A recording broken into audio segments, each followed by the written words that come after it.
What's up, everybody? Yeah. We're live. Dude. So, what you think about Dereck Lively, dude? Let's talk about Dereck Lively because everybody wants to talk about some Dereck Lively. Let's talk about some Dereck Lively. All right, man. I'm down with Dereck Lively. Uh, First of all, if you're looking at him as a guy that's going to come in and play right away, then you're not understanding what his game is truly. He is a guy that's a great defender. I mean, truly spectacular defender. I think he averaged like 4.7 or almost 5 block shots per 40 minutes. You can block shots out in the perimeter, block shots inside. I mean, just all over the board when it comes to defense. But when he comes to offense, man, when he gets the ball, and I watched enough film on him with Duke that in film and games, when he got the ball, sometimes it was like I don't know how to explain it. It was almost as if he didn't know what to do with the ball. Like he would get the ball and he'd be like, okay, what to do? And that comes with repetition. Like he'll be all right with that, but he needs to learn how to have success on the defensive side or offensive side. The lob threat, he's there. I mean, he is there all day long. You can lob him up. But the thing is that every single time I watched him get the ball in his buckets that were easy, right? What's up, Shane? It was all about lofting, a point guard lofting, a shooting guard lofting him the ball, giving him gift baskets essentially of like, here you go, here's some fruit, here's some vegetables, and here's a pair of headphones. Like that's what the point guards were doing for him, and I like it. I feel like that's exactly what you need, as far as a player that can pick and roll and then roll off of it and go for the lob. You need, but the thing is that as much as I like him, I think of Dwight Howard, like how much Dwight Howard was great for his time period. And then all of a sudden, the shooting big man has kind of came this way to the point where Dwight isn't really needed in the league, even though Dwight could play in the league. But his lob threat, baseline threat that he was there, that the league needed in the physical defense of a big man like that, it's not necessarily needed anymore. So his offensive game has got to get better. His jump shot was just, wanting. His hook shot was wanting. His layups that when he would go towards the bucket instead of dunking, his layups were just, I mean, I think he shot like 13 for like 30 or something like that with layups. So there's so many things that I look at him and I say he would be a great second pick for this team. That player that we get to develop for the future. Because if he was able to develop his offensive game to go with his defensive game, he could be an incredibly impactful team or a player for this team for a championship run. Yeah. But he's just one of those guys where his defense is so much more spectacular than his offense that he is still going to get people to pick him in the probably the lottery because of it, mid lottery. I would say mid lottery. I would say probably like 18, 19, 20 is my guess is where he'll go. Cheap enough where Sam Presti, if he wanted Dereck to proceed with developing his offensive game, he could get him. So when I see him play, I think he could end up like a JaVale McGee, maybe a DeAndre Jordan. But then I'm like, if he is a defensive stopper in the league, he could end up being more like a Walker Kessler. Sure. What are the chances he ends up like Walker Kessler? Because I would rather Walker Kessler than JaVale McGee. I think everybody would. Well, I look at Walker Kessler and I still think that his shot could develop more. Yeah. Like he has good form and well, mostly good form. With Dereck though, I watch his form on his jump shots and I just see like, how those shooting coaches will look at a shot and be like, oh yeah, I'll fix your shot in like 2 months, right? Mm-hmm. Someone else would be like, take a look at another player and say, yeah, that guy's going to need like a year to fix his shot because you don't go and fix a player's shot like everything at one time. You go, mechanically, little by little by little, I look at Dereck Lively and I say, this dude's shot is broken with all due respect to his game because, again, he's going to be a top 20 pick in this draft because of his defensive game. So you're not drafting him for his offensive game, right? You're just not doing that. So I look at Lively and I say, maybe 18 months I could fix that shot. And that's the thing about it is that I'm not necessarily a shooting coach, but I know how to recognize how long it's going to take a player to fix his shot.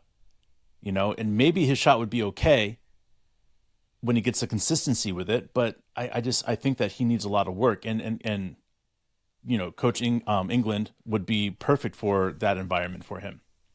So I don't know, man. Like maybe his 7'7" wingspan. The thing is about it, his defense, man. Like it was crazy, man. Like he could just stand there and just block stuff. He reminded me of Dwight Howard, the way he blocked shots, like vertically wise. He didn't need a running stop to block him. He didn't need, if a player got around him, he would block him from or if he got around him and he got beat, he would find a way to block his shot. Like he's incredibly gifted like that. And I look at him and I'm like, this would be a great project player. If you're expecting Dereck to come on right away and just start playing all the time, like that's great. And he could do that until they start making him shoot shots, which will be game 4 or 5 of him. They're like, nope, make him shoot a shot. Don't let him go baseline. Don't let him get on that step out. Make him shoot a shot. And the second you do that, then he's a liability on offense. And we all know, Oklahoma City Thunder fans and NBA fans, knows what happens when you have a liability on the offensive end with a center. Like it really hinders, the flow of the game. And that's the one thing I get concerned about, is that because of that, he needs enough time to get better. So I think he would do great in the Oklahoma City Thunder system. I really do. But, like I said, when we drafted Poku, he's not somebody that we're just drafting right now. We're drafting him for the future in 3 or 4 years. That's the same, feeling I have with Dereck Lively, and it would be around the same place where Poku was drafted that Lively is going to go. So that's kind of like the consistency I like to see in that, 17 through 20 spot. Yeah, I'm definitely could quickly outperform expectations and become one of the steals of the draft. I agree, Ryan. Just because you find yourself in a spot where you can easily get excited about his potential. And while, like you said, there is improvement needed, that's kind of what is anticipated for anybody who's not picked in the top 5, really. So the areas of improvement are easy to identify. The parts of the game that he does elite are impossible to teach. Like Nick Claxton for the Brooklyn Nets led the league in block shots, I think. At least most of the year he did. And like really, I must not be the only person who hadn't really heard much about Nick Claxton before he did that. So I think there's Jared Allen is another one, for the Cavs. Right, I love, somebody like that. Started out with Brooklyn also. Yeah, like any guys that you have that could start off with this talent of dunking, and you hope that you can develop their jump shot. Sometimes you got to roll the dice on them, and it's not always going to pay off. But that's why you use a second, first-round pick on them. So maybe there's a chance we take him, but I definitely feel what you feel about that, where it would be maybe a situation, I don't know, where we trade up into like the 18th spot, or not up, but not back. You're back in the draft. We keep the 12th spot, and then maybe we do something else to get the 18th. There's just going to be so many teams that are going to be disappointed when it gets to that mid-20s, and if he drops back to, like, let's say 21, then the value there would be so significant that a team will jump up to try to grab him at 21. So if I'm Sam Presti, I'm just watching the board, because the price between 17 through 20 is going to be significantly higher than 21 through 25. How do you feel about using a first-round pick on a player like him? It depends the value. Like if we could get 2 highly protected first-round picks that we could trade for this pick, that we would probably never see those picks turn out to be even a top, 23 pick. Like most likely they'll just be like second-round picks. And yeah, I would say that's worth it. But to me, like, there's going to be so many good players on this board that we've already scouted. Like if Gigi Jackson's available, if, Grady Dick is available. I mean, there's so many guys on this list that like get me excited about the flow and how they fit inside of this organization. I mean, Nick Smith Jr. So for me, I look at Dereck Lively again as a value pick if we decided to trade our second round picks and another pick to move up and get that. So I don't know, man. Like it's all about the dice roll at this point with a Dereck Lively. But at 12, there's just so much talent there. I mean, there's just so much fucking talent that there's going to be somebody that we aren't talking about that we didn't expect to fall that low. Just not, it's the fact that we were hearing out of Portland that Amen Thompson like is starting to be the favored player there at the 3rd pick, like shit's strange right now, bro. Like really fucking strange. So I don't know what to say. So you think that means that Brandon Miller is probably favored at number 2? Because I Yeah, think I that they do. would probably pick Brandon Miller over Thompson. I think it's known that he's number 2. Okay. Like I think So Charlotte Scoot is could be in a spot all free in. fall. Well, I mean, think about this. So you got Charlotte, right? And Alabama isn't very far. So and they, the conferences are all together there. Mm-hmm. So they've watched. I can't remember his name now. Brandon Miller. Yeah. Right? Yeah. He's Alabama, isn't he? Yeah. Yeah. They've watched him. They've watched him develop. So, like, that's an easy pick there for Charlotte.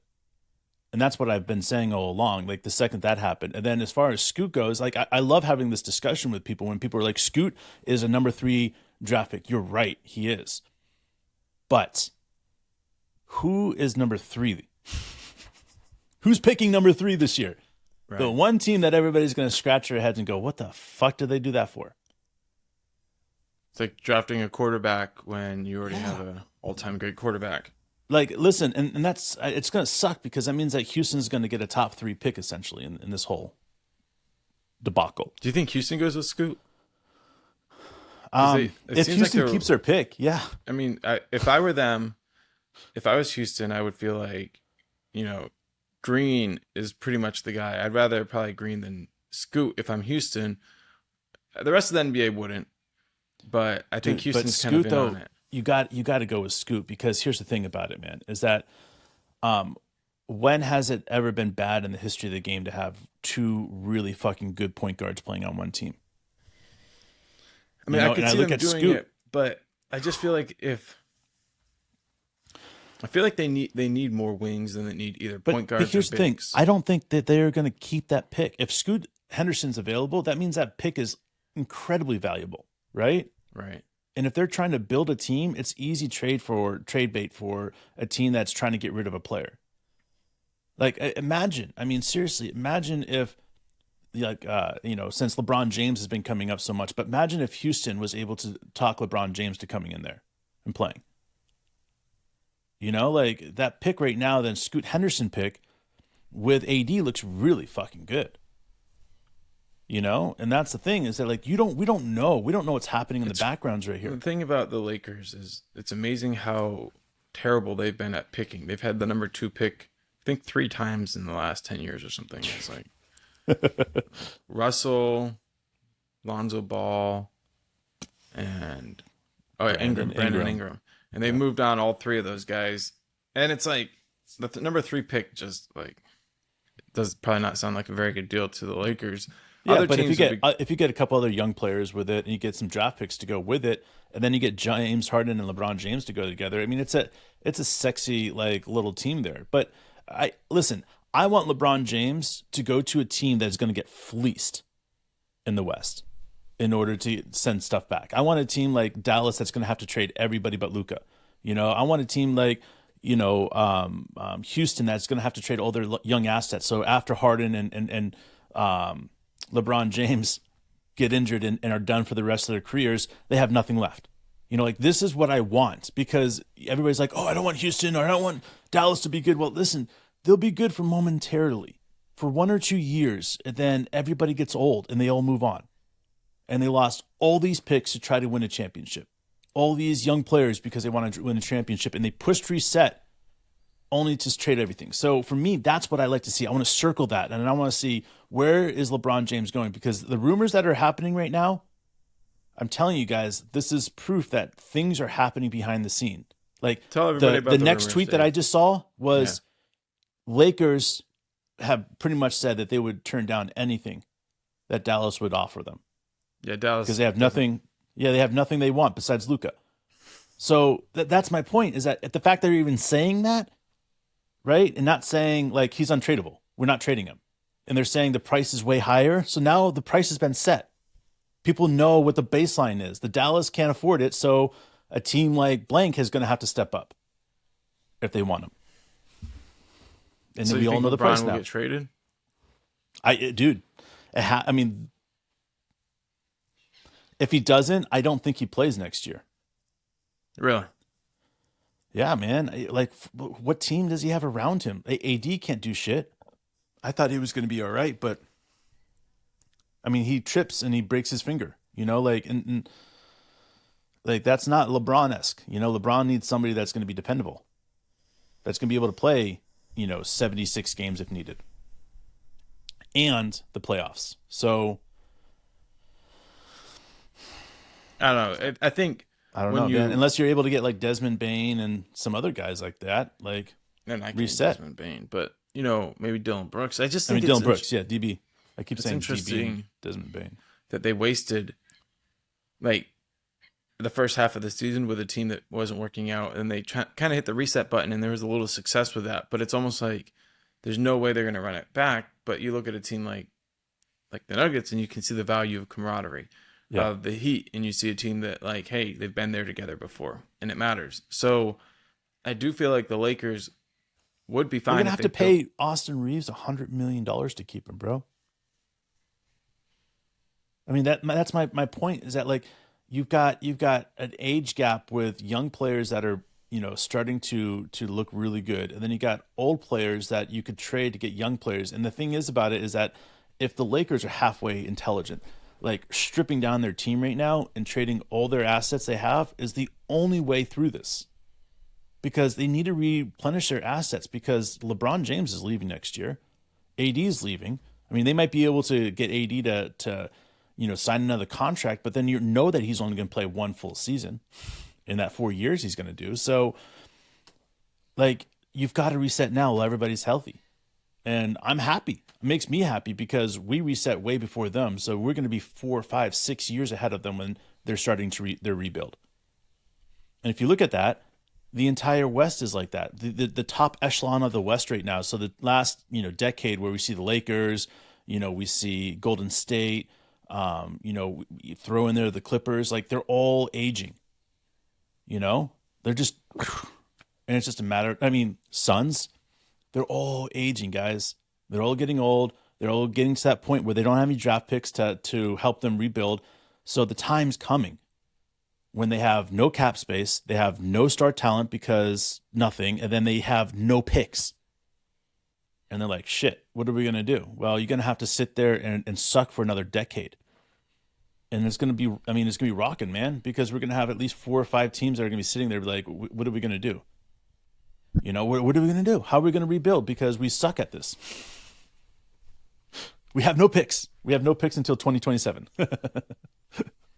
You got to trade some of the players while they got value, but that's what Sam Presti is so amazing at, man. Like he recognized that with Russ. He recognized that we got burnt with KD and he could not get burnt with Russ. And it wasn't that he was going to get burnt with Russ. It was that he could get value for Russ. 2 first plus Chris Paul. Chris Paul got 2 first, right? Plus a couple of young assets. But more so, we put Chris Paul in a place that he can win. Yeah, it's beautiful, man. I thought that we got 1 first round in a couple of seconds, but whatever. You're probably right. I think it was a heavily protected one that didn't turn into anything. I don't know. I thought we got 2 first, but I forget, man. So Ryan's asking us, with Will Dawkins leaving and becoming the Wizards' number 2 in their front office, can we see a package to move up to number 8? Will Dawkins, a man on the inside. Mark, you remember Will Dawkins when we saw him next to Sam Presti at the beginning of the season, and he was answering questions.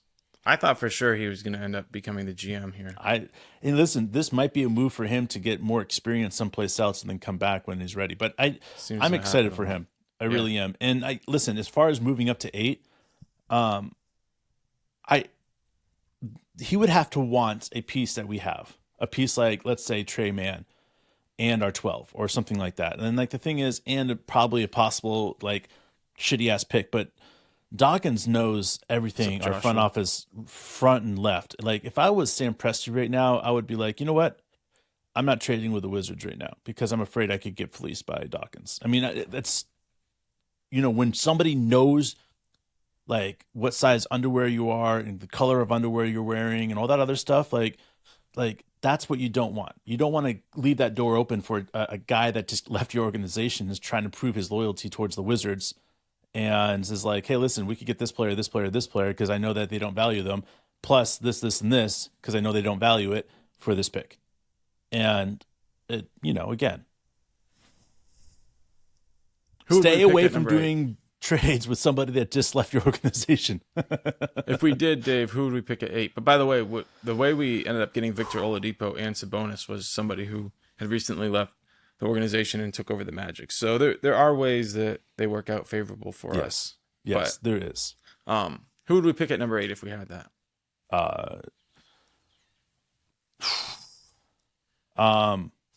Jarris, man. Jarris Walker, okay. Yeah. If he was available at 8, that's who I would go with. His upside and his up potential is through the roof. We need a stopper that can play power forward, a center position. Houston, protege right there. I really like him. And here's the thing about it too, is that if Scoot Henderson goes 4, right? Mm-hmm. I think that leads the way for him to scoot back, because I really felt that Houston wasn't in love with Amen, and that there was more chance that somebody jumps to number 4, and that player I thought could be Walker at number 4. It jumps Amen, but again, we're not seeing that. So I think this is going to be interesting to see where Jarris Walker goes, and I would love to see him with the Oklahoma City Thunder.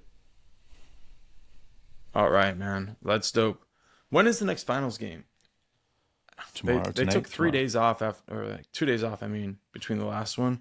Normally it's been a day off in between, so it was switched 8:30 Wednesday, so tomorrow night. All right. I'm down with tomorrow night. You got a pick?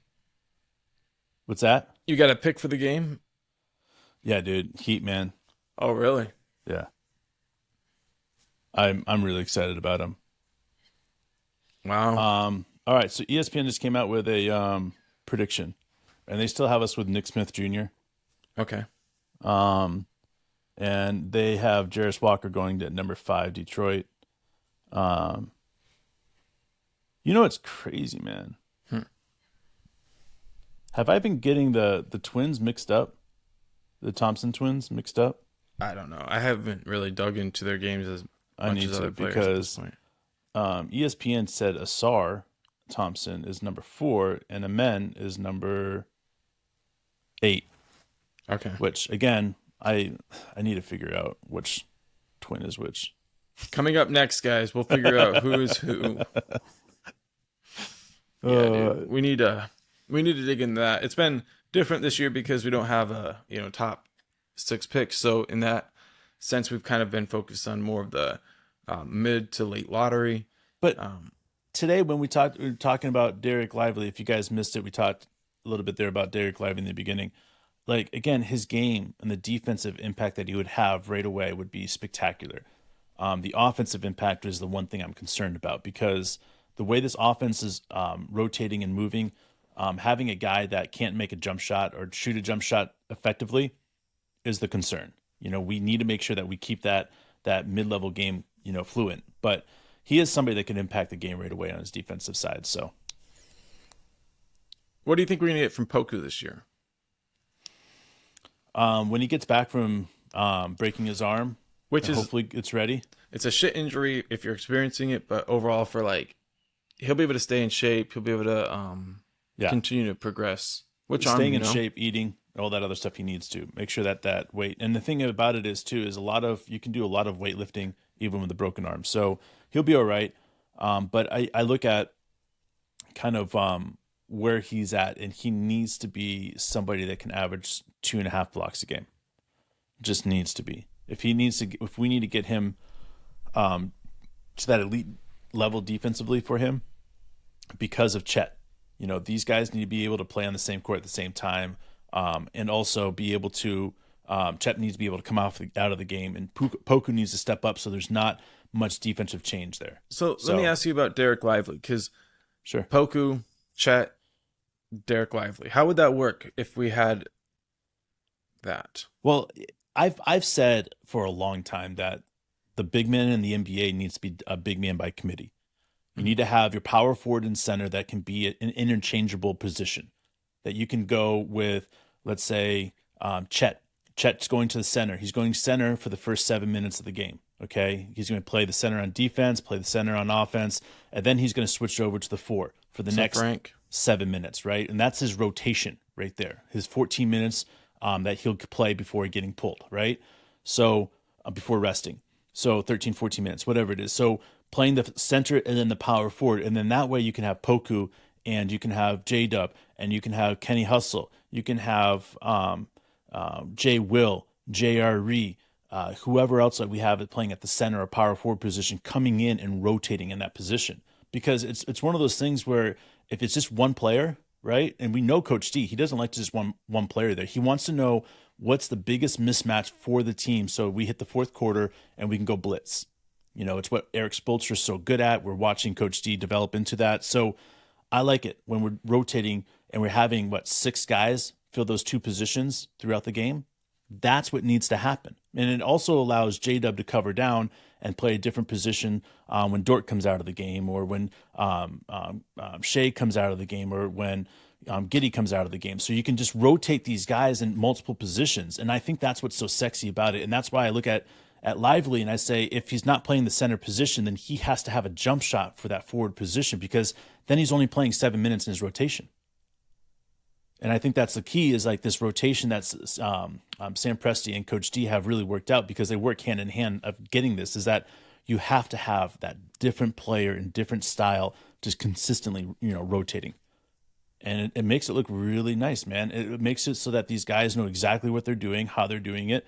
And it doesn't matter if you're playing power forward or the center position. And we know that Kenny Hustle can play both positions.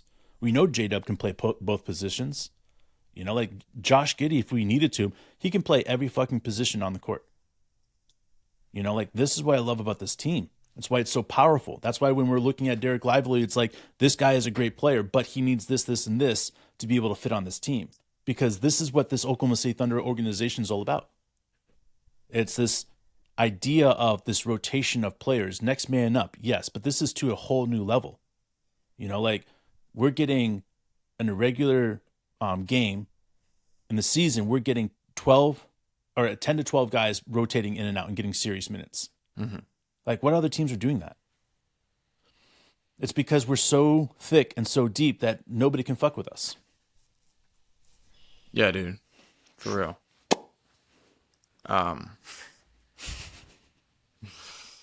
But yeah, I mean, what's up, Frank? You mix up that and you mix up the whole idea that player development is there's different lanes for minutes with our team, right? And giving players who aren't ready for NBA minutes is one of those lanes that the team has set aside for, draft picks, players that are on their way to their G League, two-way players. All these guys get minutes, and that ends up meaning a lot of games will run at 14, which You're is right. really And unheard it's of. fun. And then it had a lot of people, I'm not going to mention any names, but a lot of people who proposed to be experts really questioning whether or not Coach Dagnall understood how to shorten a rotation. Which, by the way, we want to say this. I respect all the other podcasts out there, but if you don't understand what's happening in the Oklahoma City locker room and an Oklahoma City bench, you should probably not talk about it. Because when people are yelling and being like, his rotations are so off, and then you get to the fourth quarter and it's like the team dominates the fourth quarter and everybody's like, well, how did that happen? It's because the rotations are so off. I know, but there's always the assumption if he had just done the right thing the whole time, then it wouldn't have been a close game in the end. But how do you do that? You do that by experimental shit, bro. Right. I mean, yeah. Yeah. Experimental shit, dude. You gotta give Jang minutes. You gotta give Poku minutes. You gotta give players opportunities to find their groove and then go work on their game and get better. But for sure, listen, Frank, you're talking our language right now. Yeah, dude. Bilal, he's the man, and I always say his name wrong. Bilal. Now, James, I don't know how to say his name, so I'm not gonna even try. James Nnaji. I do not know his game. So I'm going to add his name to the list and we'll continue our breakdown. We're definitely still adding names to the list. I think the draft is on the 22nd. Yeah. So a couple weeks away. I can say from what little I've noticed about James Nenji, is that how you Nenji? say it? Nenji. Sure.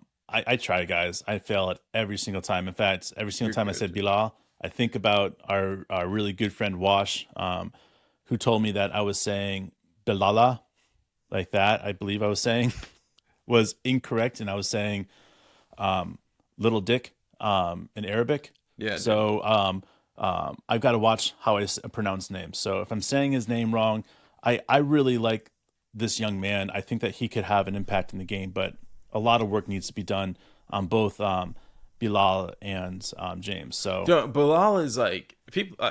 I don't spend much time on Twitter, which is good because Twitter's not a good place for me. But like, dirty, dirty place. Fucking I've hoes. noticed a lot of people are talking about Bilal on Yeah. Twitter. Like, maybe he'll move up into the top 8 level. People are just like getting really pumped. Um, They should. is that too high for him?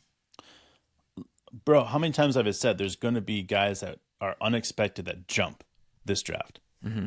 It's going to happen. We're going to see guys that are like you and I are going to look at and be like, when we're doing our live show on draft, and you and I are going to be like, what the fuck? What?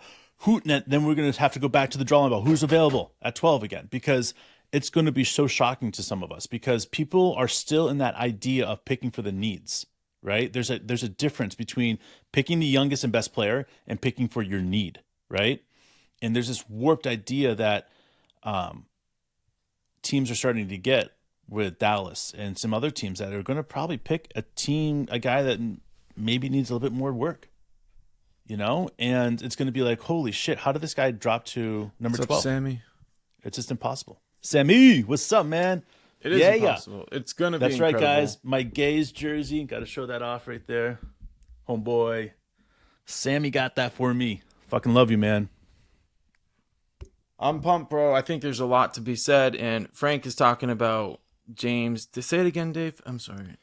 Nanji. Nanji, him being this generation's Serge Ibaka. So obviously, I want to check that out. Now we've talked a little bit about a couple of players. One player I want to talk about coming up. Yeah. As soon as possible. I've done a little bit of research on him, which is unusual before we talk about a player. But I'm talking about City Sissoko, who Najee. plays. Najee. Thank you, Frank. City Sissoko plays for Team France. So does Bilal. So does what's his name? The big guy, Victor. So does the Swiss. No, I'm not sorry. The new guy coming up, Sar's brother. Yeah, He's Sar's coming brother. up, right? Yep. We're talking about Team France could have just this upcoming draft 3 players that are picked, including the number 1 pick in the top 15 or top 20. Next year, Sar's brother has a chance to be one of the top picks. What's going on in France? And have you studied City Sissoko's game yet? And if not, let's do that as soon as possible. Yeah, we need to spend time. I want to spend more time before I say anything about him because Okay.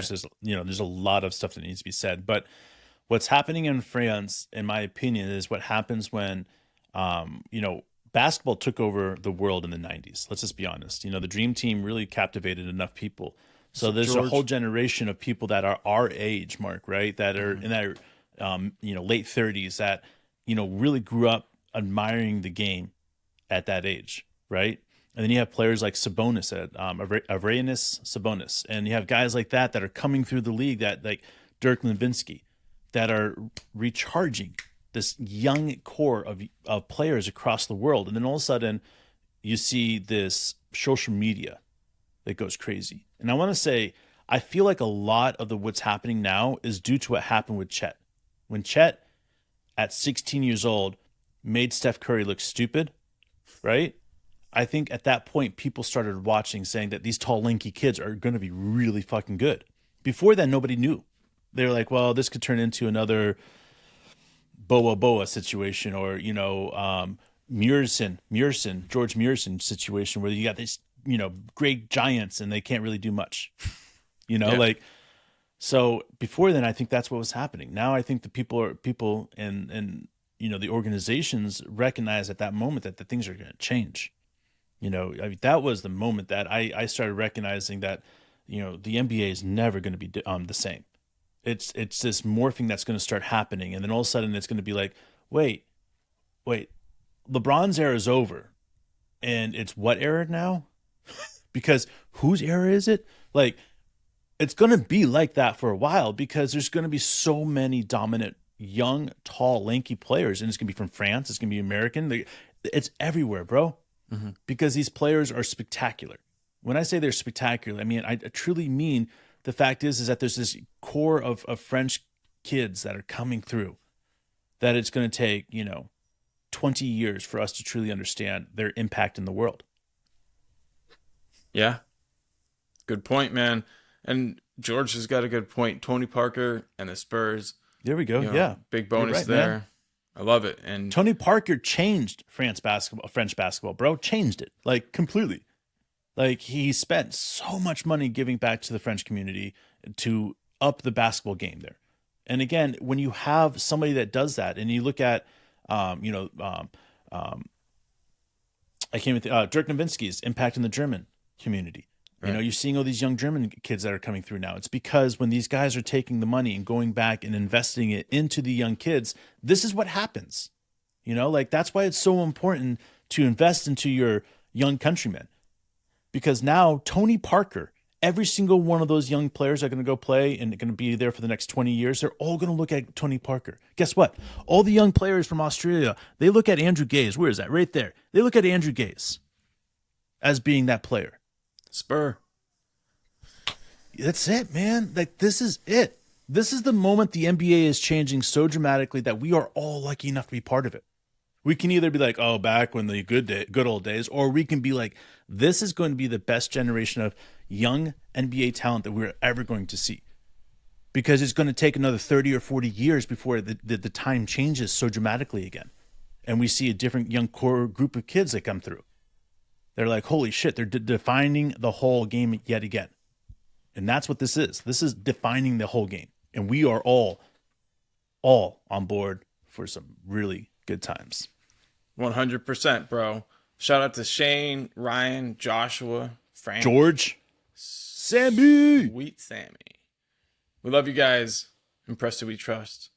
We will be back tomorrow. So join us then.